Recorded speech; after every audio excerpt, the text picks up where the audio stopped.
Raider Nation, it is a stack pack panel tonight. Let's get it rocking.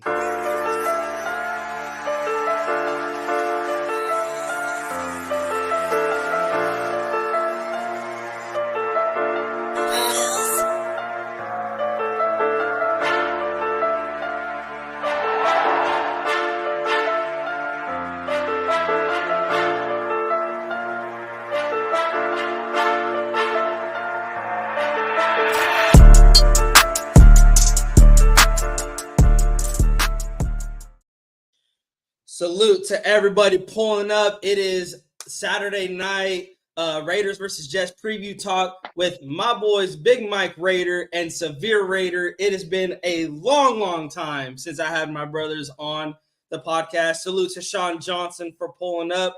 And if you guys have not checked out Raiders Primos or BigMikeRaider on YouTube or SevereRaider on YouTube, please go hit subscribe on all three channels.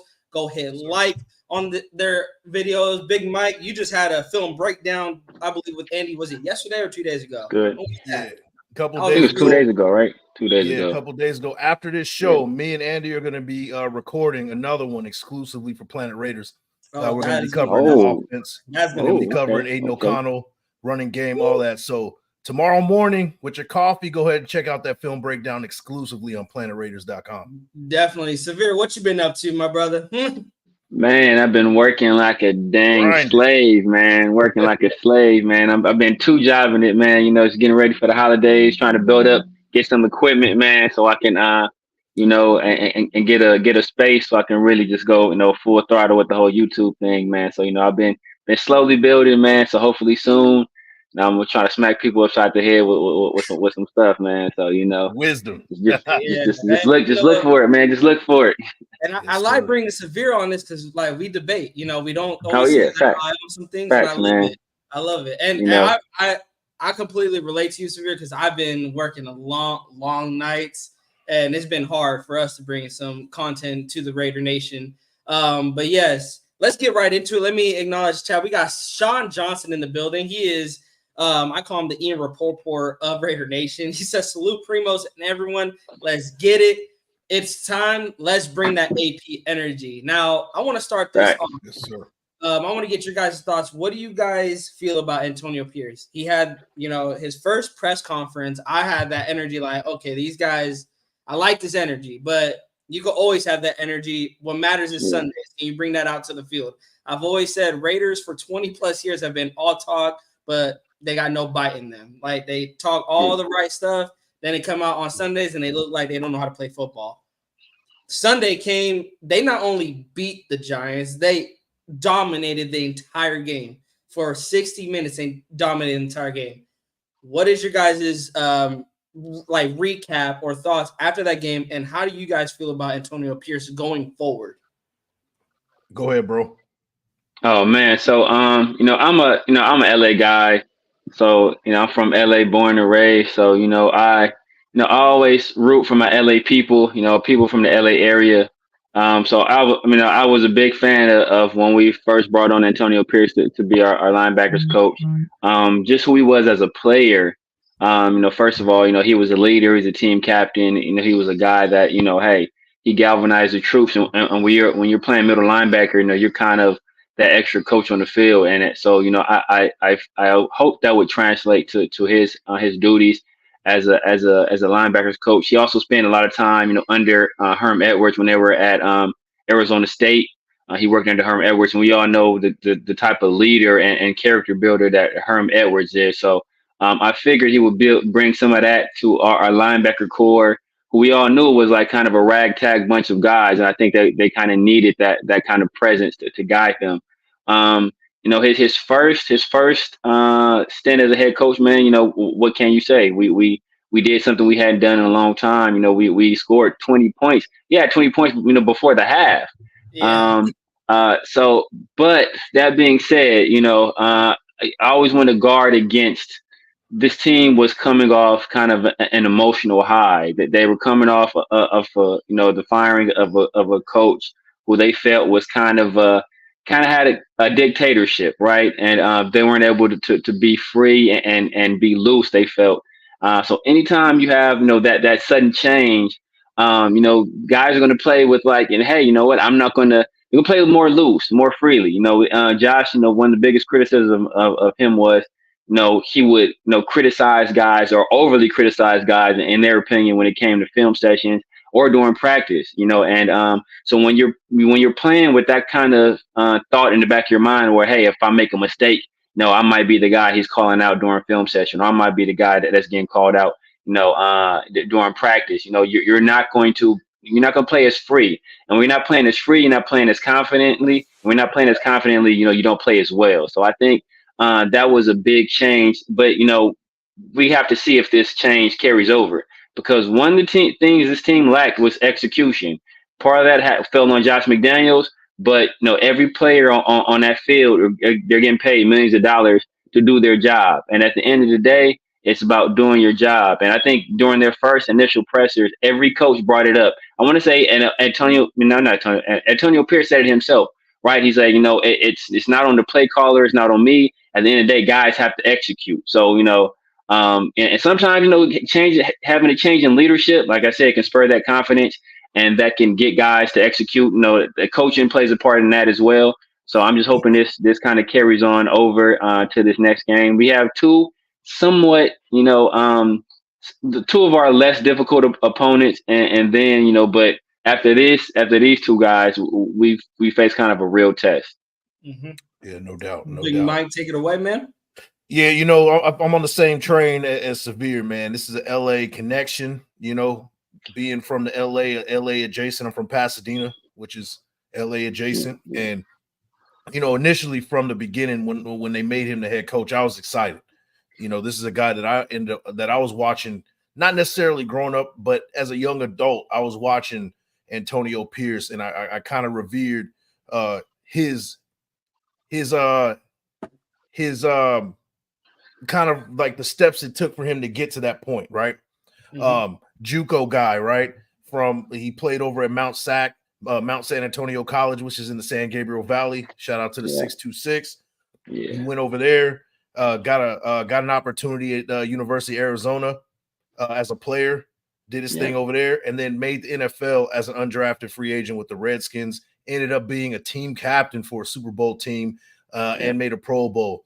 That kind of journey, through the ranks and kind of scratching and clawing to where he is now is kind of a microcosm of where he is now, right? He kind of took that same mentality and brought it to the NFL, even brought it into his coaching career. Started at Long Beach Poly as a head coach, powerhouse over there, did his thing over there, went to Arizona State, did his thing over there, and now he's over here in the pros.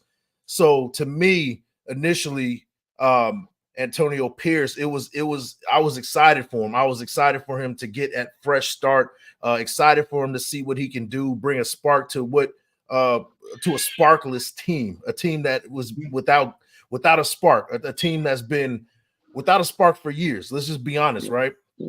And to me, I think that idea of bringing him in here was very Raider-esque historically. You look back in history, we saw guys like Art Shell come up, first time coach, not the second time when he was the head coach when he went 2-14, but the first time when he was successful in the late 90s. You got a guy like Tom Flores, he did his thing. He made his name for himself with the Raiders. And before that, John Madden, he was a linebackers coach and became John Madden.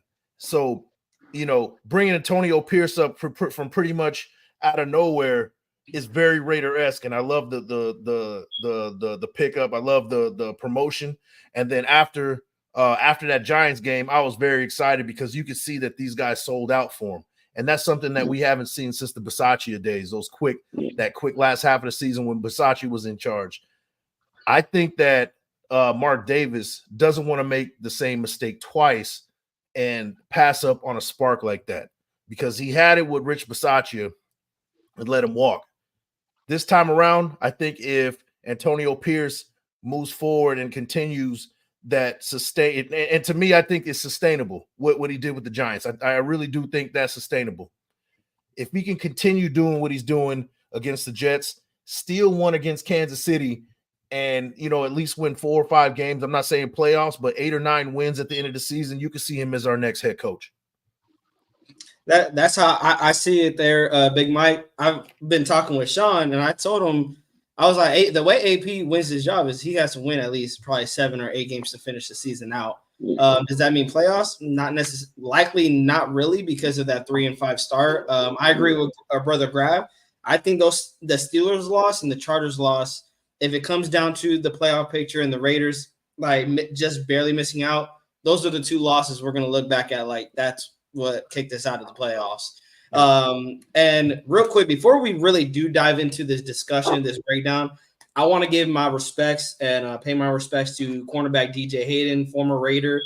He passed away this morning in a car accident, and also rest in peace to, I believe, the 6 others that have passed away also. And I think there was 4 that I believe went to the hospital and were in critical condition. So prayers, just put a prayer in the chat. Prayers out to those families. I was always rooting for DJ Hayden. Like, my goodness, like he was one guy, like I couldn't stand him because he was blowing coverages, but he was kind of like that Amik Robertson. Like, he'll make a good play, but then he'll blow a good play. Like, for me, I know people would say he's a bust, but I was like, he was a hit and miss for me. Like, he picked off Peyton Manning, I think, twice in his career. So he was a hit or miss for me. I really liked him coming out of Houston. His story was amazing, having that heart condition coming out from Houston, and then it didn't stop him. He went, played for the Jaguars, and he had a pretty good, solid career, looked to be going up, and he's been out of the league since 2021. And when I heard about this, man, I'm like, man, like, he's so young. Like, I feel like I just seen him get drafted, like I just seen him get drafted. But man, it's one of those things where life is precious, right? I mean, you just never know when it's your time. And kind of looking back on his career, it's unfair to say that he was a bust. That 2013 class it fell short in the first round. Let's just be honest, right? Definitely. So everybody was a kind of a hit or miss. It wasn't really a stacked kind of draft. He did his thing. He was a serviceable corner, and he did well. He had a pretty solid, long, sustainable career, even after with the Raiders. So at this point, I'm not going to call him a bust. We're going to celebrate his life. And you rest in peace, and prayers out to his family as well. Yes. Definitely, man. Yeah, man. I remember DJ Hayden, man. I remember that draft vividly. That was the first round pick for Reggie McKenzie. And unfortunately, that started a trend of him taking players that were previously injured. DJ Hayden, and I was just speaking with somebody earlier about this, and it was crazy because DJ Hayden, he had that he took that hit in college that almost cost him his life. And I remember the doctors were saying that generally the only time they see that type of injury is when people have been in serious car accidents. That's how hard he got hit. And the fact that he survived, that type of injury that, a lot of times will kill people, and doctors only see in car accidents, and for him to pass and in a car accident, man, that's like some crazy, like life poetry type stuff right there. Right. But yeah, that was a but as Mike said, that 2013 was that class was bad. That was the Deion Jordan class. I remember. I believe a lot of people wanted us to grab. We traded back with Miami, and Miami ended up taking Deion Jordan. I think a lot of people wanted us to take Ziggy Ansah that year, who was an edge rusher. He ended up going to the Lions and being injury prone. But yeah, DJ Hayden, he didn't play that well for us, but he actually went to the Jags and turned himself into a pretty solid corner. And he made a nice living for himself after the Raiders. But as we say, once a Raider, always a Raider, man. So rest in peace to Mr. DJ Hayden, man. And I'm sure his family is going to miss his presence, man. Because one thing you can't say about the guy, he had a bright smile. He's a very charismatic guy. Just seemed like a fun person to be around, man. So R.I.P. to him. Yeah, R.I.P. to DJ Hayden. And let's get into it, you guys. Still got Raiders football tomorrow, and we're gonna break down this Raiders and Jets game. And let's talk about this injury report first. As you guys have known, it was a lengthy injury report, but right now it seems that Jakob Johnson is going to be questionable. He did practice yesterday, but he was limited after not practicing for Wednesday and Thursday due to the concussion that he suffered against the Lions. Colton Miller is likely out. It says doubtful, but I've been hearing that he is out. And I'm hearing that Jermaine Illuminor might take that left tackle position if Thayer Munford is ready to go. So far, it does look like Thayer Munford is on track to play tomorrow, as he was full at practice yesterday. Marcus Peters is questionable, but he was limited on Friday and Thursday. I wanted to ask you guys this left protecting Aiden O'Connell is a big thing. We've seen how when he gets hit and he's taking sacks, like at Chargers game, it can get ugly really, really fast. So what are you guys doing for that offensive line? Do you like that setup that Illuminor will take that left tackle position and Thayer Munford will take that right? Man. Go ahead, Big Mike. You got it, bro. You got it, bro. Man, kind of comparing what was going on versus at that Chargers game with Aiden O'Connell and what was going on in that Giants game is like night and day. And that's attributed to Josh McDaniels' brilliant play calling. Now, he was trying to run that offense like Tom Brady was back there at center. Now, what I did like about the Giants game is that they kept it pretty simple. They kept it very simplistic for him. He got rid of the ball super fast. He was one of the fastest in the league to get rid of the ball last week. It was like 2.8 seconds or something crazy like that. He got rid of that ball fast. And I expect the same thing this week. I expect them to be in a lot of 12 personnel, which is one running back, single back, two tight ends. We even saw a little bit of 13 personnel, which is three tight end sets. We saw that once when Michael Mayer was moonwalking for that 7-yard gain. We saw that when they were running that 13 personnel. I see a little bit of more 13 personnel, bubble screens, tunnel screens, getting rid of the ball really fast, and also establishing a run with Josh Jacobs is going to be very important in this game as well, because you don't want to put Aiden O'Connell in a situation where he's back there for longer than 3 or 4 seconds, especially if Illuminor is going to be on that left side holding it down, because I expect Mumford to be on the right side, and then I got Illuminor on the left. So ball getting out of his hands super quick, and trying to move those chains with a quick 4 or 5 yard pass plays and things like that, keeping the chains moving, keeping the clock running, and I'm not gonna say too much. I'm gonna save some for Severe on that one, but go ahead, bro. Man, I worried about this game, man, to be honest with you. Something that Big Mike brought up was establishing the run, something we were able to do. We still don't have a 100-yard rusher. You know, Josh eclipsed 100 yards. I think he ended up losing it on a subsequent carry. This Jets team has only given up 100 yards to 2 backs. Once was to Isaiah Pacheco and once was to Saquon Barkley.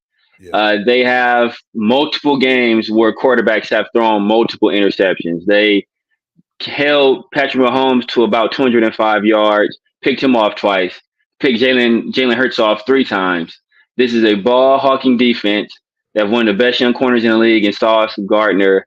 On the other side, DJ Reed, he's a little bit of a smallish corner. So we may be able to take advantage of that matchup. Maybe if we get Jacoby or Devontae over on him, you know, they can kind of use their size and their physicality against him. But they have some hungry linebackers led by C.J. Mosley. Quentin Williams is one of the best defensive tackles in the league. Doesn't get a lot of notoriety, but he is a dog. And then they have Quentin Jefferson, our old friend Quentin Jefferson, who is also a very underrated 3 technique to rush the passer. Some of our weakest parts of our defensive line has been the interior. And, you know, our boy Greg Van Roden has struggled in pass pro, and our center as well has struggled in pass pro, especially when they get physical defensive tackles, and they're going to be facing 2 of the best pass rushing DTs in the league. So I think it's going to be a long game. Robert Saleh does not play.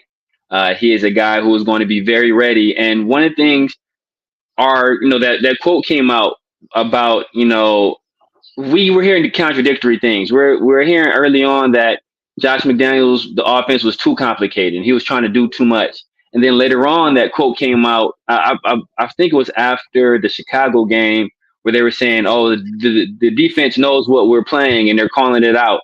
So I don't know if it was too difficult, if it was too simple, but I know if we try to run something too simplified against the Robert Saleh and this Jets defense, we're going to be in for a very long day, especially since they're going to make sure they shut down the run and put the game in the hands of a rookie quarterback, just making his second start and who struggled mightily in his first start. So, and we're on the road, and those East Coast games, they're always a struggle for us. So this is kind of a must-win game, especially for AP keeping his job and any hopes, if we have any hopes making the playoffs at all. But this is a game that it kind of is ready-made to lose, especially since we're kind of coming off that emotional high of firing Josh McDaniels and then winning that Giants game. We kind of like don't want to be non-PG, but we kind of shot our load early, and now we might come back down to earth. So I'm hoping for a win. I'm hoping we can keep it going, but you can only play on emotion for so long. Like I said, guys have to execute, and if we kind of get back to some of our old habits that we were falling into early on in the season, this is going to be a very, very tough game for us to win. Yeah. Man, salute to the Raider Critique. Salute to Raider Geo for coming in. We got Super Omicron also in. Salute to the 8 people in the chat. Again, guys, if you guys have not subscribed yet to Raiders Primos, please hit the subscribe button. Also, if you haven't subscribed to my brothers BigMikeRaider and SevereRaider, please go check out their channels on YouTube as well and go hit that subscribe button. Raider Geo says, salute fellows, mixing it up and not being predictable sure helped us out. And that is one thing I took from the Raiders win against the Giants.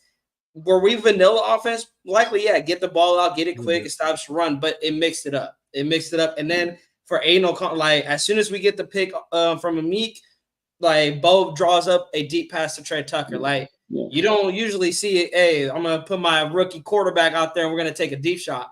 He still mixed it up, and he has to be like that. I agree with you, Severe. We can't be too much vanilla, and I would say don't be too protective over Aiden. This is a game. Is Aiden O'Connell like this is where you can put your name on the map. You could be like, I am the starter for the Las Vegas Raiders moving forward. They could bring in a rookie, they could bring in anybody, but this is my team moving forward. This is the game that proves it. Big Mike, you got a point? You got something? Yeah, 2 things. One thing I want to address what Severe said about the team, the defense on the Bears, kind of pointing out what Josh McDaniels was doing.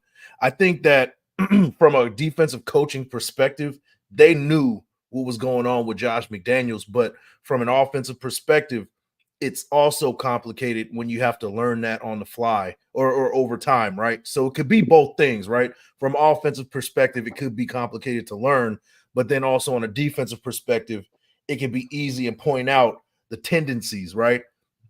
Even us, right, as novices as we are, we can point out tendencies from Josh McDaniels' offense. They got two receivers, and they got Jakob Johnson. They're most likely going to run the ball with Josh Jacobs as the lead, with Jakob being the lead blocker. You're going to either throw it to either Devontae Adams, or you're going to either throw it to what's his name, Jacoby Myers. Yeah, it's pretty. The way they were running the ball is easy to kind of predict, even with novices like us. Now, I will say that the difference between that game and what we saw with the Giants, and you can even see it in film, was that the Raiders were running more of a zone blocking scheme in the run game. Now, at the beginning of the game, you could see that front defensive line for the Giants shifting over right before the ball was snapped, and that was doing us a favor. It really was ineffective. Now, if you're running a man blocking scheme, that changes the whole assignment for each player. But if you're running zone, it really doesn't matter. You're getting washed down if you shift to one side or the other, depending on how you shift. It really doesn't matter whether you shift or not. And the Giants learned the hard way in that situation. So I think that with hard degree for this game, it's not going to be as simple as, hey, now let's run a zone blocking scheme and confuse him. You know what I mean? And the Giants played a lot of man coverage in that game. They were in a lot of bracketing situations. I don't expect the Jets to do that. What I do expect them is they're going to go man to man because they got the dogs to do it. You got Sauce. Yeah, he's got the sauce to go against a Devontae Adams, one-on-one. So we're gonna see if Aiden O'Connell can find holes in zones and things like that, and more exotic looking defenses. That's gonna be the big difference. But when it's all said and done, you want to see Aiden O'Connell get rid of that ball really early. You want to see him get rid of the ball, before that pass rush comes at you, and now you're throwing the ball under pressure. So get the ball out of his hands really quick, mix it up a little bit with play calling. Like I said, 3 tight end sets, 13 personnel, 12 personnel. That's what they were doing most of the time. Look more for Hooper, look more for Mayer, and let's roll like that. That's how I see the game going. Yeah. Severe, you got any comments on this game being in my opinion, the game that Aiden O'Connell needs to perform to kind of put his name in the future of quarterback names for the Raiders? Like, is he going to be one of those guys that can be the future of the Raiders, the future quarterback? This is a game he needs that he can use to be like, hey, you guys should be considering me as a franchise guy. What are some points that you would give Aiden O'Connell? Yeah, man, it definitely could be. That's what's so difficult with regime change, because you can bring in some new coaches and they can say, hey, you know what? Appreciate what you did last year, brother, but that was last year. I want my guys in here, right? I want a mobile quarterback. I want a quarterback that can run some RPOs, and you're just not that. I want a younger guy. Aiden, you're 25 years old. Like, they may, the new regime may say that, right? And if they don't feel he's capable of running their scheme, then it doesn't matter what he does against the Jets the previous year, because he's not a fit for their scheme. So if this is a situation where we could potentially keep AP going forward, this could be, hey, you know what?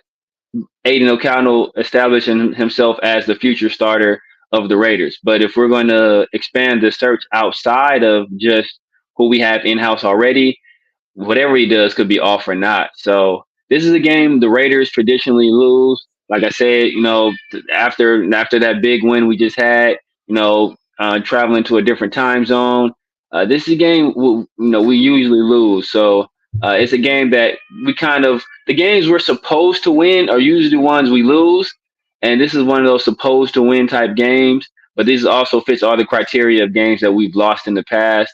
So I can see us losing this game, but like I said, I'm hoping for the best. The best, kind of the best thing for us would be if we can keep this nucleus together. Maybe promote Champ Kelly. Maybe promote AP. I'm not sure what Mark Davis is thinking is. I of course think we should interview other candidates, but hopefully these guys prove that they are the best men for the job, and we won't have to make wholesale changes, because it's just like hitting a reset button, right? We had a 6-year plan. That plan ended after a year and some change. So we hit the reset button. I don't want us to have to hit the reset button again after we just kind of hit the reset button. We've been hitting the reset button every other year, it seems, and you can't have a successful football team when you're hitting the reset button every other year. So what's crazy? So I think it was James. Who was it? I was watching ESPN. I don't know if it was Michael Irvin on Undisputed when Josh McDaniels got fired.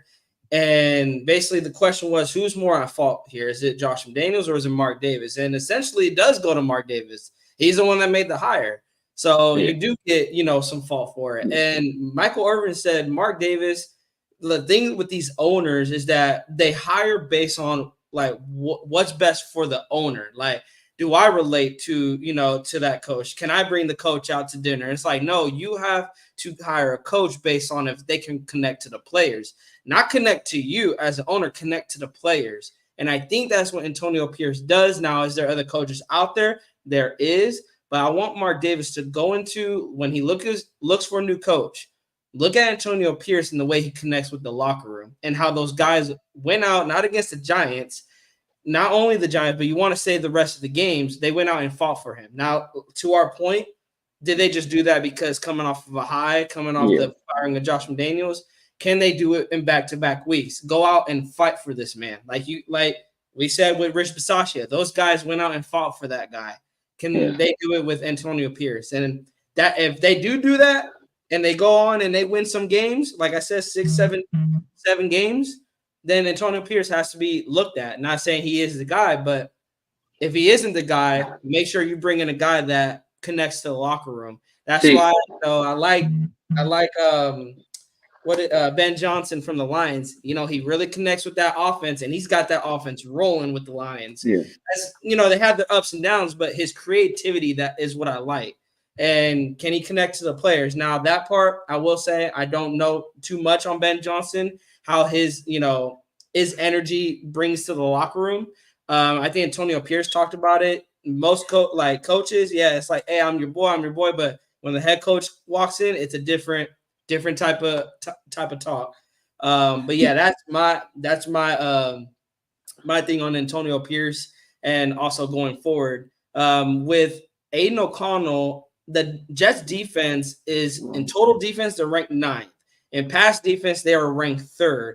In points given up, they are tied for 8th with 19.5 points given up. And the third down efficiency they're ranked 20th. And in red zone defense, they are ranked in the top 5 at 4. So Aiden O'Connell has a lot on his plate coming this Sunday night. That is one thing I've said with Josh McDaniels. He doesn't utilize the talent that he has on the team. And Big Mike, you pointed out, against the Chargers, it seemed like he tried to make Aiden O'Connell be that Tom Brady, run the offense like if Tom Brady was running it. And it's like, you can't force Jimmy G, and I think that's what he was doing. He was forcing Jimmy G, Brian Hoyer, Aiden O'Connell, whoever was in there, beat Tom Brady. They are not going to beat Tom Brady. There is no one on this planet that will ever beat Tom Brady. Utilize the talent of your players. Aiden O'Connell has an arm. Try to set up the deep pass. Jimmy G utilizes in the short intermediate passes, but you keep trying to set up the deep pass. That's not going to work. That's not Jimmy G's game. Again, you're giving up on the rushing game, and I get that because it's not going anywhere. Change it up, and I feel like that's what McDaniels is not doing. He wasn't changing it up. So against the Jets, if the run game ain't working, switch it up. If the zones are not working, try to do some man. You got to get the run game going for Aiden O'Connell to have that balanced attack and for him to not be under so much pressure. But there are going to be games, I will say, and I think this is a Jets defense we cannot sleep on. They will likely figure out how to stop our running game. And this may be a game, Aiden O'Connell, you're going to have to put the Raiders on your back. And the thing is, can he do it? We don't know. Yeah. As a fan base, we don't know. But are we hoping he can do it? Of course. I mean, we said that with our former quarterback. The reason why, many people fell in love with him, including myself, he put the team on his back at times. And for this season, I've not seen one quarterback that has done that. Can Aiden do that? Because against the Giants, did we win in a blowout win? We did. But he didn't have to do too much. He didn't, he just had to make the right reads, right checks at the line, make the right throw. When you do have to make the right reads, but 100% of the time, and we need you to start throwing touchdowns, Aiden, because in the red zone, they're stopping the run, then that's where the question is going to be asked, is Aiden here to stay, or is he just going to be, even if AP stays here, it's like, hey, we're going to go draft a quarterback, Yeah. We're going to get those questions answered tomorrow. But in regards, now let's switch it over. The Raiders defense versus the Jets offense. Now, as we know, guys, our Raiders defense have really lived up to the hype that was, I quote it because not a lot of people were hyping them up, but the hype that was coming out of training camp, them getting all the turnovers and, they're kind of being a defense that is getting hard to score on. The Raiders defense, they are in total defense, number 15. In rushing defense, they are 31st. Pass defense, 8. I know why Big Mike is laughing. Yep. You already know, bro. Let's talk about this rush defense. But this rush defense took a toll against the Giants. What I like, I will say this: I like that AP caught on to that because the Raiders gave up 123 yards on the ground against the Giants on Sunday, and AP was not happy about that. He said, "Hey, 8 sacks is good, but we can't be giving up 100 yards on the ground." Give us your take on the rushing defense for the Raiders because Breece Hall is coming to town. Yeah, it's a Breece Hall show. Breece Hall, if we can't stop Breece Hall, he's going to go off. And now another thing from him is that he can catch the ball, coming from out of the backfield, and that's another issue. Now, to me, what I saw in the film last week with these linebackers, we can cover. That's one thing that I'm not worried about is them covering the running backs out of the backfield. Even with Jalen Smith, he was covering his ass off. He looked like a young Derek Brooks out there last week. He was out there in a deep field. He got the slot receiver, picked him up, swiveled his hips, and pretty much shadowed him. He was in his back pocket pretty much for that play. Robert Spillane did his issue as well. He was on Saquon coming out of the backfield on that last play in the fourth quarter where Meek made that play, stripped the ball, where he like kind of batted the ball in the fourth quarter. He was right there. Nobody was really open. It took a while for somebody to get open, and Meek made that play. But as far as the run game goes, Breece Hall can definitely have a career game. That's very possible. And what we need to do is send some type of run blitz, not necessarily a blitz to where you're trying to go after the quarterback. Now, Zach Wilson, if we can stop the run and we force Zach Wilson to try to throw the ball and beat us, we're in a good position. Regardless of if Marcus Peters is out there.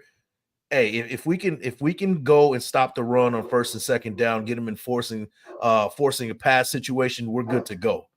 But that's a tall task to ask for a team who's 31st, like you said, in rush defense. The interior line has to do their job. Period. Yep. That's what needs to be done. And I do like what John Jenkins is doing.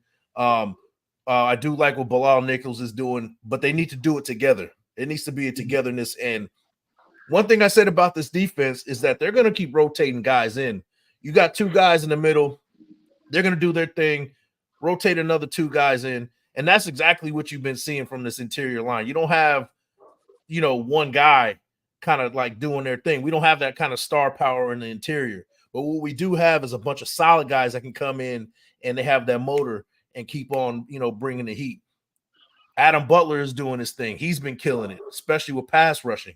But what we need to do is we need to get John Jenkins on board. Hey, if you're 35 years old, if you got a little bit in the tank, man, this is the week. This is the week. You need to, take on that double team. Those linebackers need to fill the gaps and make tackles in the backfield or, within 2 or 3 yards of the line of scrimmage. But I think they're game. I think they're up for it. They're hearing all the stuff saying that they can't stop the run, and I think they will. And if Zach Wilson has to beat you with throwing the ball, if we get in those situations, I like our chances, man. I do too. Severe? Yeah, man. Like Mike said, a lot of it already, man. Breece Hall is definitely a back that can hurt you. We have struggled mightily against the run, and especially on the interior. I just feel, especially when we're not really, even our defensive tackle, our defensive interior, and our second level, they're not really guys that are built for stopping the run. We have a lot of undersized, linebackers, guys that are more for coverage. Robert Spillane is kind of the only guy that's really like a come forward hammer type of a guy. He's even our DBs, like Marcus Peters is not a guy that's going to really try to mix it up in a run game. Nate Hobbs is, but Nate Hobbs has been getting hurt a lot. I think part of the reason is because he's not a guy that's afraid to mix it up. Jacorian Bennett, coming out of college, his scouting report was that he wasn't a guy that would mix it up. But earlier in the year, he kind of proved that scouting report was wrong. But then he got hurt. So is that something that's in the back of his mind? When he's sticking his nose into those running backs, is he thinking like, could I possibly get hurt? So I think exactly. Sometimes dudes are thinking about that. So I think we have to stop the run. We have to put the ball in Zach Wilson's hands. Mike, brought up running some run blitzes. I think that is a good idea. The only danger in that is that if it's a situation where we get hit with the play action, Garrett Wilson can hurt us bad, especially if they're able to pick up that blitz. I don't think we have anybody on our team that can stop Garrett Wilson. And then Zach Wilson is a guy he's an extremely mobile quarterback. Coming out of college, people forget there was a debate whether it should be him or Trevor Lawrence taken first. People said he was a mix between Kyler Murray and Patrick Mahomes. Like, that's the kind of talent this guy has. The issue with him is kind of the same issue that I have with Caleb Williams. Is not the arm, is not his legs, is not his ability. It's what's going on between his ears. Mm-hmm. And if he can get right, he's a guy that has all the talent in the world, and he has weapons, and he can hurt you. So, stopping the run is imperative, but we can't forget about the threat that they have on the back end as well. Yeah, no, Zach Wilson, his rookie year, before they got Aaron Rodgers, I'm like, oh, they're rolling with Zach Wilson for the years to come. He showed promise, and then it just started declining once Aaron Rodgers got hurt, and then he comes in. Against the Chargers, he was 33 for 49, 263 yards, no touchdowns, no interceptions, and got sacked 8 times. He had a passer rating of 80.6 and a quarterback rating of 17.9. So I agree with you guys. And that was my key to the game. Make Zach Wilson beat you. You gotta get the Jets in passing situations. And first and second down, the Giants were literally helping themselves at passing on first down, and it'll be 1st and 10, and then on second down they get a 6-yard run. Like, Raiders, you got to stop. If you stop them on first down, you got to stop them on second down. Get them in 3rd and long situations. Get them in passing situations. And it should be a successful night having Zach Wilson beat you. Raider Scorpio asks here, do they need to blow out the Jets to consider them a playoff contender? No. Severe, you want to take this one? And then we can go to Big Mike. I wouldn't say blow them out. I think we have to win. I mean, at the end of the day, I don't care if we win by 1 point, if we win by 100 points. At the end of the day, that W in the win column just counts for 1. So, and I still don't think people will consider us a playoff contender. I think we have to beat an actual good team. Like, the Jets are kind of a tire fire right now. The Jets are a lot like us, except transpose, right? We have all the talent on offense, and we have a defense that is capable of winning you games, but we've been held back by bad quarterback play. The Jets have all the talent on defense with an offense that's capable of winning you games, but they've been held back by bad quarterback play. So, I think that, this is, this is yin and yang right now, fighting each other. But basically, I don't think if either one of these teams wins, I don't think it'll say much about, their future prospects. The Jets actually have 2 good wins on their resume, right? They beat the Bills, and I want to say the only team to beat the Eagles, right? And they played the Chiefs, extremely tough. So they actually have some good performances under their belt. We have yet to really even be competitive against the upper echelon of the NFL. And we have an opportunity to do that following this game. So this game really is just a stepping stone. It's really to prove, can we continue and build off what we did last week? Even if it's not the same level of performance, can we still get a win and keep the winning streak going? And then, our toughest test will come, subsequently after that. The only way, we don't have anything really we don't have much to gain from winning this game. If we win this game, we're 5-5. I guess technically, mathematically, we are a playoff contender, but let's just be honest, right? Look at our strength of schedule from this point. We haven't played anybody. To be honest with you, we haven't played anybody that's like real serious. You could say the Steelers, we played them close, but then we played the Bills and got our ass blown out. And the Bills aren't even the team that they used to be. Yeah. So if we win this game, we're still not in people's eyes, we're not a playoff contender. Mathematically, yes. Now, for people to start talking about us being a legit playoff contender, we gotta beat the Dolphins or the Chiefs. That's what needs to happen. That's point blank, period. We need to go 1-1 in those 2 games. Now, going 2-0, that's a lot to ask for, but we got to go 1-1 in those 2 games. Yeah, no, and I agree. And I'm gonna bring it up right here. The next 4 games, of course, we got this Sunday night against the Jets, but then we have at Miami, and then versus Kansas City, and then we go on our bye week, and then we have Minnesota.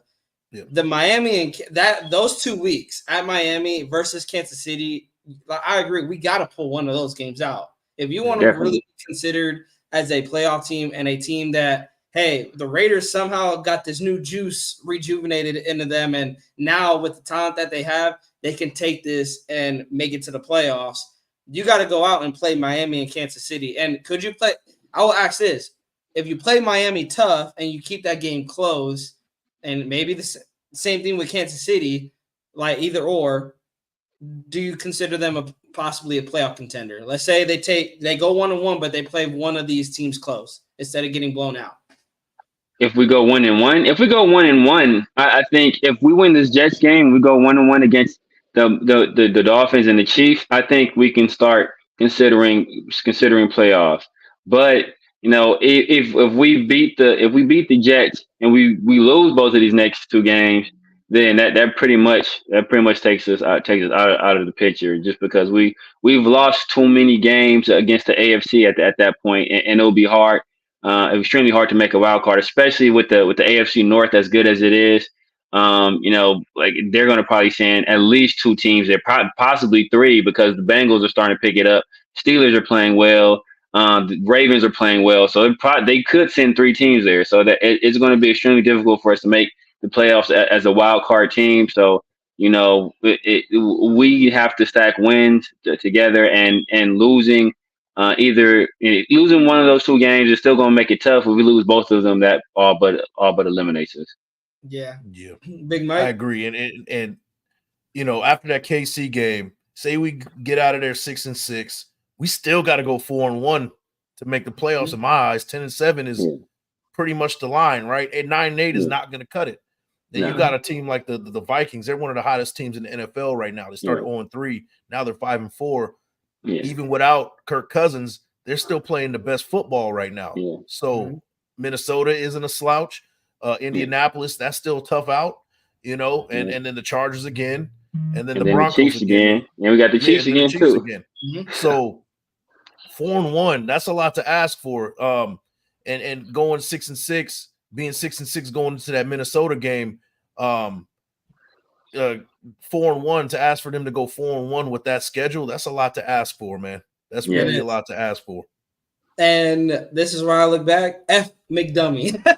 F McDaniels. I mean, but what can we do? We started 3-5, and I'm gonna be honest. If they didn't start 3-5, McDaniels would probably still be here. You know what? A shout out to Space Beast. He said the AFC is all mid. I agree. Now the AFC has been getting a lot of, in general, a lot of pub, a lot of praise. But a lot of these teams can be beat. A lot of these teams can be had in the AFC. The Chiefs are a shell of themselves.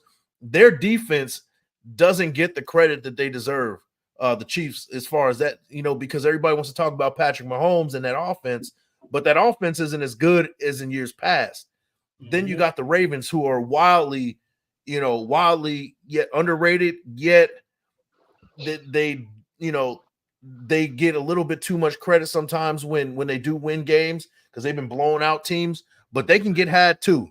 The Bills aren't the same. The Dolphins, they can't beat tough teams. The Bengals, they started off slow. So yeah, it is mid, but when we have those tough games, the Chargers at home, the Vikings, we got to play the Chiefs again on Christmas. Like that's a tough stretch of games, and asking for us to go 4-1 in those final 5 games, that's asking for a lot for us as far as trying to make the playoffs. I don't know if I agree with the AFC being mid. I just think the AFC is beating up on each other. I think the AFC is beating up on each other. The Ravens would be the second best team probably in the NFC. The Bengals would be the second best team in the NFC. Yeah. The Chiefs would be probably the best or the second best team in the NFC. So I mean, it's just these teams they're beating up on each other. It's the AFC North is prime example right there. That's an extremely tough division. The AFC has the 2 best quarterbacks in the NFL likely, and Patrick Mahomes and Joe Burrow. Jalen Hurts is probably a close third at this point in his career. Then we have probably the 4th guy in Josh Allen. And then we have probably the 5th guy in Lamar Jackson. So, I mean, the AFC is just beating up on each other because there are a lot of good teams. CJ Stroud is probably a top 10 quarterback at this point. He's a rookie in the AFC. So I mean, and Trevor Lawrence is another guy. I mean, like the AFC is just top to bottom is just stacked with teams that are pretty dang on good. There's probably not an elite team. I think the Eagles are probably right now the elite team in the NFL. But the AFC has a bunch of 7-8s. If the Eagles are like a 9.5, there are a bunch of 8.5s and 7.5s in the AFC, and they're kind of just beating up on each other. And kind of any given Sunday, it's a coin toss for who can win those games. So I think the AFC is extremely tough. I mean, one thing I'm worried about is that I want us to make the playoffs, but if we end up just going with the new regime anyway, like I'm worried about draft position. I always bring up, always bring up this point where it was a year that we beat I want to say we beat the Broncos. It was like a meaningless game. We beat the Broncos, and us winning that game put us at the 4th pick. And us being at the 4th pick did two things. It made sure that we could not draft Quentin Williams, and it made sure that we were not in a position to trade up for Nick Bosa. And I think, and now we end up drafting Cleveland Farrell, and the rest is history. Also guarded against, players rooting for a coach. This happened before, right? I want to say, was it after? I believe after we fired Art Shell. We fired Art Shell, and then I think it was like every player went to Al Davis's office, and I think it was Mike White who we ended up hiring. Like they pounded the table for Mike White. Like, we got to have Mike White as a head coach. We want Mike White. Mike White is the guy, and Mike White didn't last the season. I'm gonna say he got fired on Christmas Eve. Right, that's how bad he was. So I always guard against, hey, this is the guy the players want. You have to. You should be a mix of the two. Does this guy make sense as our next coach, and is it a guy that the players can relate to? And I think that Josh McDaniels' problem was that he couldn't relate to the players. I don't think it has anything to do with his intelligence as a football coach, his scheme, none of that. You can't. I always make this point. People don't care how much you know until they know how much you care. And if you can't relate to these guys, if they don't feel you have their best interests at heart, they can't connect with you. It's very hard for them to go out there and put their bodies on the line, and in some cases their lives on the line for you. On these Thursdays, these Sundays, and these Mondays. So I think Josh, he tried. But he tried too hard, and sometimes when you're trying to force something, you can have an adverse. It's like if you're ever trying to press a girl. If you try too hard, you kind of come off as creepy and desperate. Yeah. And I think that's some of Josh's. Now, he wasn't coming off as creepy and desperate, but he's coming off like a dictator in some cases. And I think that's he kind of turned a lot of guys off. And once you lose these players, it's extremely hard to get them back. Yeah, and I want to share this real quick. This is to Severe's point. If you check out the AFC playoff picture, you got the Chiefs #1, they're 7-2, Ravens 7-2, the Jaguars 6-2, Dolphins 6-3, Steelers 5-3, Browns 5-3, Bengals 5-3. The entire AFC North is in the playoff picture as of right now. In the bubble, you got the Bills, you got the Texans, you got the Chargers, got the Jets, got the Colts, and then there's us. For the problem with the Raiders, I think it's to Big Mike's point. Is it a lot to ask to go 4-1 after that bye week? And also, I would say it starts before the bye week. It's a lot to ask to split between Miami and KC because you got to win one of those games to stay at least in the playoff race or even – think you have a chance in the playoff race. 0-2, you're basically eliminated. If we go 0-2 after the Jets game, at that point. You're 5-7 at that point. Yeah, going into the bye week, and your season. I mean, you're probably 1%. Still in it, but 9 times out of 10. Let's get ready for the future. Let's get ready for next season. Let wrap this season up. Yeah. That's why I will agree with Severe's earlier taking the point. This Jets game. And to answer Raider Scorpio's question, we got to win this game, but I don't even think winning this game doesn't matter how we win it. no one's going to take the Raiders as a playoff contender. Whether we blow the Jets out or we win by 1 point, they're going to be like, okay, go do it against Miami. And then we'll, start talking about you if you could do it against Miami. And that is a really, really tough task. Tyreek Hill has killed the Raiders in years past, and I don't see a corner on our roster that can keep up with Tyreek. Like, not a corner in the NFL that can keep up. Yeah, like we gonna have to. Tyreek could be the first receiver to get an MVP vote, right? He could be the first receiver to win MVP. Like that's what Tyreek is doing to the league, man. Tyreek is a monster, man. And I think that this game is it's a tough situation. I think if we win, it's a good story for us. And, hey, the Raiders, they fired their coach. No, Antonio Pierce takes over. It's a great story. But if we lose this game, then that kind of takes all the shine off of last week's win. And it's like, hey, you know what? Same old Raiders. So I think, it can go either way with us. But as you said, I still don't think anybody will take us that serious if we win this game, because the Jets kind of one of the laughing stocks of the NFL. We had Greeny every morning, talking about how bad they are, talking about how bad Zach Wilson is as a quarterback. And man, I just want to put this in here, man. I advocated for CJ Stroud last year. I said he was the number one quarterback. Yep, he's the number one quarterback. He's also a LA adjacent guy. He's from the IE, but LA adjacent guy. I was telling people he was the number one quarterback. But a name that hasn't been spoken about a lot for potential future head coaches. Everybody likes Ben Johnson. Now I've talked about Ben Johnson fairly early on, but another guy I'm gonna throw out there is Bobby Slowick. He's the offensive coordinator for the Texans. He's a Kyle Shanahan guy off the Kyle Shanahan tree, and those guys have been fairly successful in the NFL. If you look at DeMeco Ryans, you look at what the other McDaniels is doing. Those guys are having some success right now. So I think he's a guy that's going to get some buzz, especially with what he's doing with that offense and what he's doing with CJ Stroud. So that could be a name to look out for. In the future, outside of Ben Johnson. Also, the D coordinator from the Panthers, Ejiro Evero, I want to say his name. He was a D coordinator last year with the Broncos, had them one of the top defenses in the league. I think he's going to get some looks this offseason as well. The only thing is he runs a 3-4 base. I don't know if we have the personnel right now for it, and so that would take wholesale changes if we were to hire him. But he's going to get looks around the league for sure. He'll probably be a head coach next year.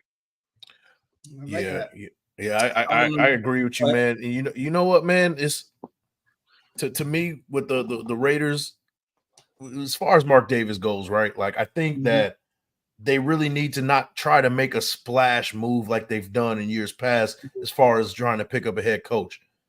The head coach, to me, regardless of how things turn out, he's in the building already. I think that Antonio Pierce is set to be the head coach. Now, I will say this. What's going to be important is that he has the right team with him, because Antonio Pierce, to me, has proven to be a leader of men. And that's what you need from a head coach. You don't necessarily need a guy who can dial up the plays and things like that. You need a guy who's going to be like, offensive coordinator, you got this. Let's keep you motivated. Let's keep the defensive coordinator motivated. Everybody in the building, like he said in the press conference. Yeah, I'm talking to the people who's cleaning up, the lunch lady, the maintenance people. Everybody in the building needs to sell in to what the Raiders are doing. And I think a guy like Antonio Pierce has that juice to be like, hey, we're doing it this way now. And we're doing it the Raider way. And, if I have my guys doing their thing and kind of doing their job, I don't want to do the do your job Patriot way thing, but in a way like, hey, I'm holding you guys accountable. You hold me accountable as being a leader of men, and also being very like flexible, malleable, and being able to kind of tune in with these players. That's what exactly we need. And I think that Antonio Pierce. Jeez, man, Antonio Pierce. That's a blast from the past. Yeah, Antonio Pierce is that guy to do it. And I think that Champ Kelly is the GM to be alongside with him. I think that they already got the guys in the building. And I know that Mark Davis is going to do his due diligence, as he should.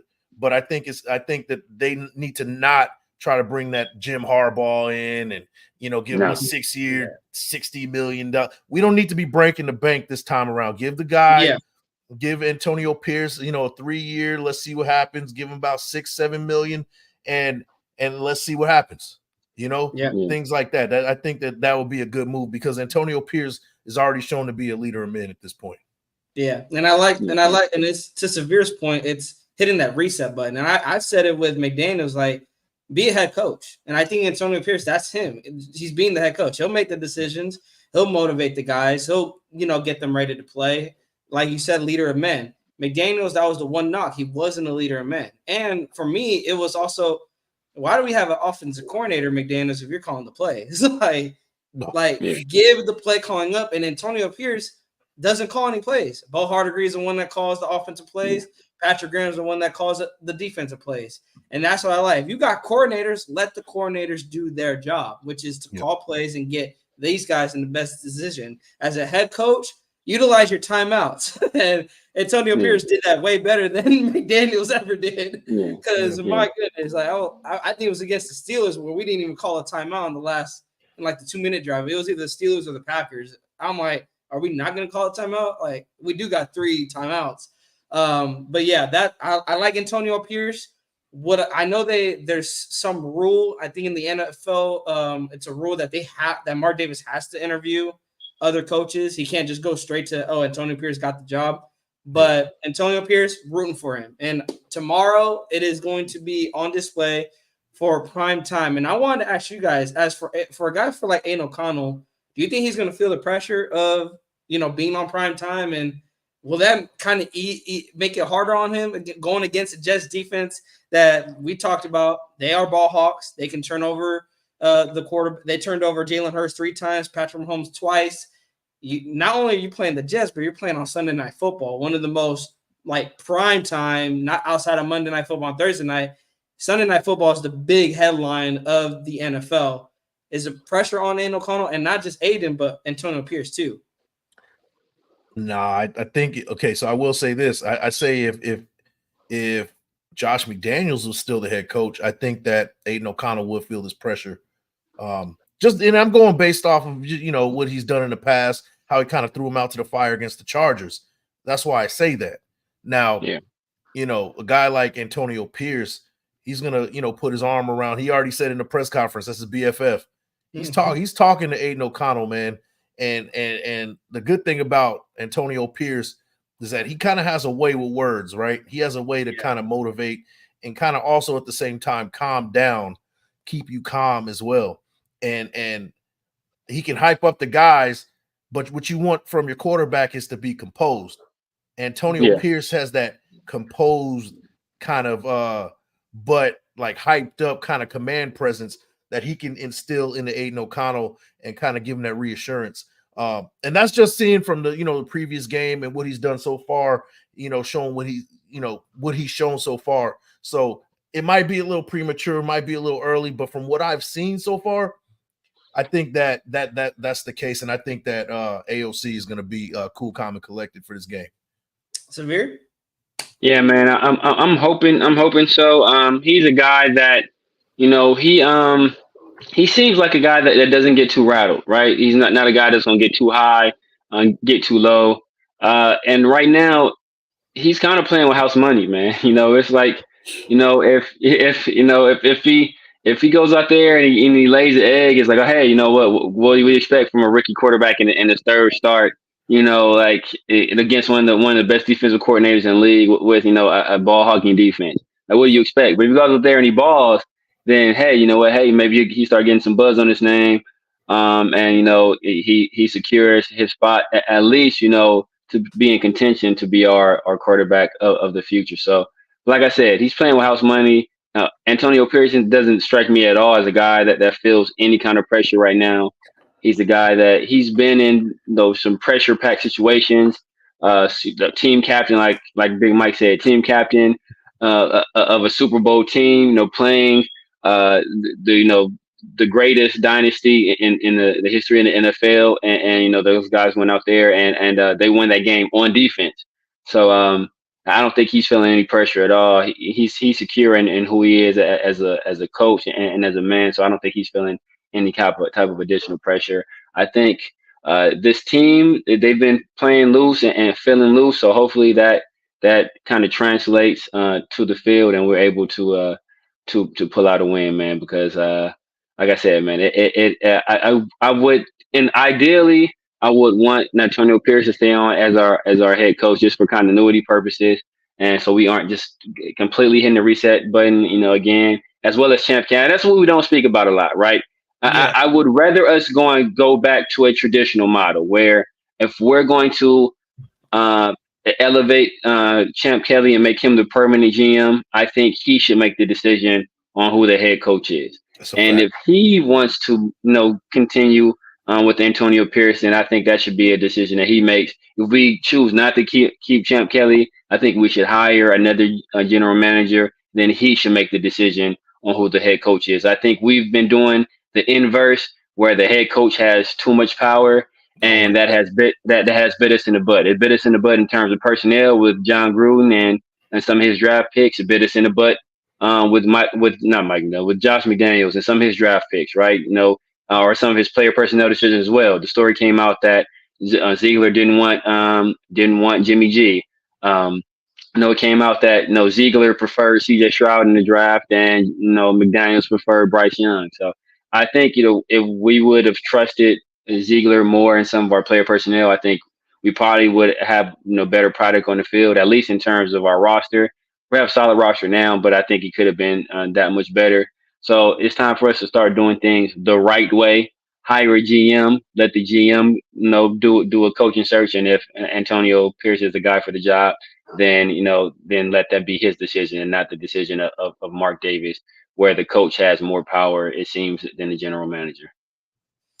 Yeah, and I'm gonna finish it with I agree. I think going into this game against the Jets, is the pressure on them? I don't think so. I think from what I seen last game, I mean, just going into the Giants game, all the pressure is already on you. With the Josh McDaniels firing, Aiden getting named the starting quarterback right after the firing, like the pressure is on, and people already were going into that game like, can they reach 20 points? Like that the pressure was already on. Like, can they reach 20 points? They get there, and now the pressure is even more on. But I don't think they're going to be rattled from a coaching standpoint and a quarterback standpoint.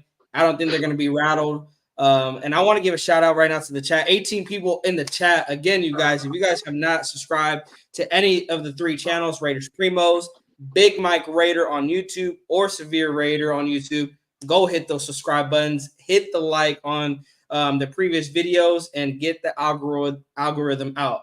I wanted to bring this up, and I almost totally forgot about it. Jason Pierre-Paul said this about 2 days ago, and there's been some questions. Should the Raiders take a chance on him and bring him in? He told CBS Sports, I've been training my ass off, even though I'm not on a team. I've been looking at a lot of football lately, and I feel like I can still make a contender shift now. There are plenty of teams that still need a pass rush, so I'm just waiting for that call. Pierre-Paul is definitely right about that fact that you can never have enough pass rushers in the NFL, which is why there is a definite chance that he could get assigned. Now, he did say he wanted to go to a NFL contender. I'm going to be honest, I don't see our Raiders in that mix. But if they squeeze a win out between Miami and Kansas City, would you guys take a chance on Jason Pierre-Paul or stick with the guys you're rolling with right now? I think at this point, even if we squeeze it, win out again, even if we beat both Miami and Kansas City, nobody would consider us a contender. We'd be a contender to make the playoffs, but we're not a contender to do anything. Once we get there. But in my opinion, I don't think most people will view us that way. JPP, while he still does have some juice, at this point, I would rather just develop who we have on the roster. We drafted Tyree. We have my guy. What's my guy out of Buffalo? God damn it. Man, hold on. Yeah. God damn it. Kuntz. We have Kuntz. Yeah, I was like, I'm thinking Kuntz. Yeah, God damn it. So I mean, Yeah, so we got Tyree, we got Cooch. I'd rather those guys get as much time on task as possible because those guys are the future. I don't. If we were like a contender to win the Super Bowl, we're like well, we can get just one more pass rusher. Like we like we're not a pass rusher away. So we got problems on it. We still got some problems in the secondary. We still got some problems against the run. We need a lot of help. We need more help on the interior of the defensive line than on the edge, in my opinion. While it would be nice to have another pass rusher, like I said, we just invested a first round pick in Tyree Wilson instead of Jalen Carter. So we need to go ahead and give him as much time on task as possible, as well as Malcolm Kuntz. Develop those guys, and those guys are going to likely be the future of the Raiders. I don't want to waste time on a four finger or three and a half fingers pass rusher. Yeah. So we already have trouble grabbing the quarterback down the ground. Man, so it's the question is, right? You said will we go and see if we can get a flyer on JPP? Yeah. The real question is, will JPP give us a chance to take him and be on a team? Now that's the real question. I think if we go 3-0, the question is the answer is maybe, because you're 7-5. Does that make us a contender? Like you said, no. Does he want to have a good time, hang out with Antonio Pierce, former teammate? Does he want to be a part of something that's pretty fun for the last half of the season? That's a possibility, but you said it perfectly, man. We don't need another pass rusher. Malcolm Kuntz has been playing well. Tyree Wilson is kind of coming around. If you see him, he's stopping the run. He's playing well. And he's taking those steps to kind of move ahead. I don't want to stunt the growth of any of these youngsters for the last half of the season, especially a Tyree Wilson. If that means we're taking away reps from a guy like Tyree Wilson, we don't need him. To me, it just doesn't seem like a fit. Yeah. Right. I've said that this entire season. Like, it's not a lost season, but let's see what our young guys got, because the vets we have on the team now were not working. So, guys like Chris Smith, Amari Burnett, like, I'm glad we're finally seeing, them getting the burn. Trey Tucker, like, if you're not going to use Renfro, put Trey Tucker out there. Let's see what he got. And so I've always said that when Ziegler got fired, that was the one thing I was always barking with, was I wouldn't mind seeing Ziegler staying, because we don't know what he has in his draft class wise. And that wasn't really, you can't blame him for that. That fell onto Josh McDaniels. So you can't really hate on Ziegler for that. So I agree with Big Mike. I agree with you. With you, Severe. Mainly on it's mainly, is he gonna take snaps away from young guys that need that development, need those reps so they can get better. And shout out to Charles Washington. He said, "Real talk, we have totally underachieved so far this season because of clown ass. This O-line needs to get to at least last year's level. Then anything is possible." And I think we talked about the offensive line, that they need to come out, and they do need to be last year's level. They need to protect Aiden, and they need to get the run game going. And we're gonna close. We're over about an hour and 10 minutes, so I'm gonna close it with this. If you guys are Antonio Pierce, what is your game plan going into tomorrow night's game? Like, defense and offense. Like, how you setting the tone? Big Mike, you can take it first. Defensively, like I said, man, force. I can live with Zach Wilson beating us. Cover zero, force him, heavy blitz, run blitz, the run blitz to stop the run, third down, force him to beat you. Cover zero, we stay in man, be aggressive in sending the blitz. We did that last week against DeVito. We did, and even with Daniel Jones, we were pretty aggressive as far as sending the blitz as well. I like that similar kind of approach, right? Offensively, like I said, 12 personnel, 13 personnel, jumbo packages, things like that. Bubble screen, tunnel screen, get the ball out of Aiden O'Connell's hands quickly, establish the run, max protect, and then get Devontae Adams going. They're not going to be in a bracket coverage like they were last week. They're going to trust the Jets defense is going to trust their guys to get the job done one-on-one situation. So That's my approach offensively and defensively. And then, be aggressive on special teams as well. Go for the block punts, things like that. Try to make 3 phases of the game be in your favor. That third phase that nobody likes to talk about. Get that third phase in your favor, and that'll make a big difference. Severe? Yeah, I agree, man. Stopping the run is the number one thing. Put the game in the hands of Zach Wilson. Like I said, Zach Wilson is a boomer bust guy. He has a lot of talent, and Garrett Wilson is a fast ascending receiver in this league.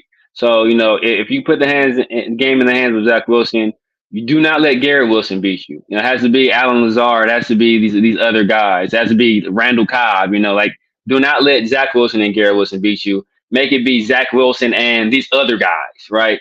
And then I think just on offense, I think we have to establish the run. It's very important for us to establish the run, especially against this Jets defense. Then we can start doing some play action, kind of get that going. Maybe get Trey Tucker involved, get Mayer involved, and I think whoever is on the opposite side of Sauce Gardner, because generally Sauce stays on that one side. So whoever is going against Reed, whether it be Devontae or that be Jacoby, I think those guys have to take advantage of, going against a 5'9" cornerback. Those are both 2 taller receivers. They're both, very physical guys. So I think they have to take advantage of that matchup.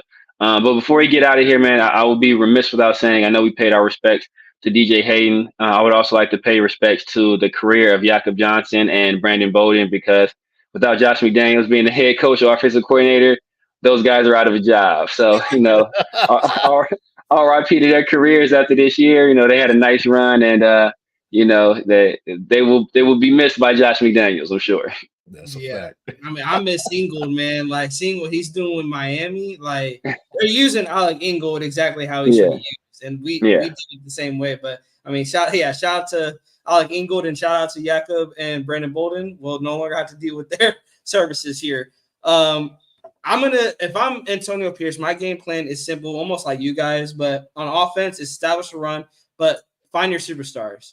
Like, in a game like this, going against a team like this, Devontae and Jacobs, they're there for a reason. They're superstars. They are players that are going to take over the game if given the opportunity. The reason why Devontae's stats look the way they are and why the Raiders' record looks the way it is, Devontae, go back into those losses against the Bears, against the Lions, Devontae didn't get going. Yeah, he got catches here and there, but I said the 4 or 5 yard catch is not going to work. Get Devontae in space. So Bo Hardegree, you got to try to get Renfro, get Tucker, get Adams, get these guys in space like you did with Jacoby Myers, because one thing about our wide receiver room, yak yards will kill anybody with this group. Trey Tucker got the speed, Renfro got the hands and the route running ability. Devontae kind of got it all. We know that he's the best wide receiver in the game. You got to let your wide receivers, your superstars take over. Michael Mayer, utilize him in the red zone. Utilize that big body. And same with Austin Hooper. Josh Jacobs, I mean, we said it. We're beating the horse to death at this point. You got to establish a run.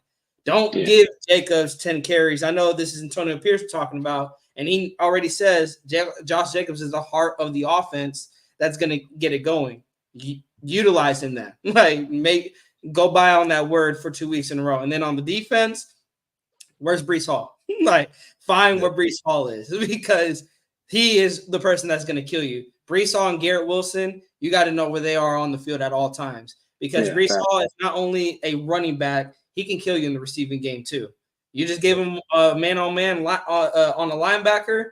I know our linebackers have been good, but hey, Breece Hall is on a different level, and they were struggling a little bit with Saquon Barkley. If they didn't have any other pieces but Saquon, it could have been probably a different type of game. But we are going against more talent. I would say that Jets are not no scrubs. You guys I know most people are giving us a win because the Jets are kind of having an up and down season with their quarterback play. But I think Severe hit on the head. Zach Wilson could come out and just totally, hey, I figured it out. And I'm hitting Garrett Wilson with, I'm figuring it all out. Have a good connection with Garrett Wilson. We're getting the running game going. Raiders still got to show up and play. I love all the talk. Antonio Pierce has been saying all the right things all this week. The players have been saying all the right things all this week. You guys still got to go play, at the end of the day. And if we see what this team has been prior to that Giants game, I think I agree with Severe and on this point that Antonio Pierce, you kind of drifted your name out of the options of head coaching offers. But with that being said, Big Mike, and then we'll go to Severe. Big Mike, let the people know where you can they can go find you, man. Man, you can find me everywhere, man. You can find me Planet Raiders. Like I said, tomorrow morning, we're going to be doing a film breakdown that's going to be coming out in the morning. Grab your coffee, grab your cereal, whatever you're into, breakfast burrito. Watch the film breakdown covering Aiden O'Connell before the game. BigMikeRaider on YouTube. We're on the road to 2K. If you guys haven't subscribed already, go ahead and check that out, man. We're about 300 away from 2K, so go ahead and subscribe and tell your folks about us, man. Like that. Severe, let the people know where they can go find you. Yeah, I know what it is, man. You can find me SevereRaider on YouTube, also SevereRaider on Instagram, man. Like I said, investing in some stuff, man. I'm about to hit y'all upside the head, man. It's gonna hit like a Jordan release, man. Y'all going, 2024 rookie of the year, bro. Man, you already know what time it is, man. So yeah, man, but make sure y'all, if y'all haven't already subscribe to Primos, make sure y'all subscribe to Primos and to Big Mike as well, man. It's two cats who I look at their grind and know that kind of inspires me, man. So, make sure y'all subscribe. And like I said, man, I think Tupac said, expect me like y'all expect Jesus. Expect me like y'all expect Jesus. I'm coming. There you go. I like that. Yeah, you guys, on the way out, hit that subscribe button. Also hit that like and the bell so you guys are not missing. Me and Nate, we're going to get Nate's thoughts on the game tomorrow at 4 p.m. And then we likely will be on after the game to recap the game. So Big Mike, Severe, y'all got time? I'll hit you guys up probably halftime or even after the game. Y'all want to come on and, recap the game. Hopefully it turns out to be a win and we come on here and having a good time. But with that being said, Raider Scorpio wants me to end it how I always end it. So I'm going to end it how I always end it. Because no matter what, Raider!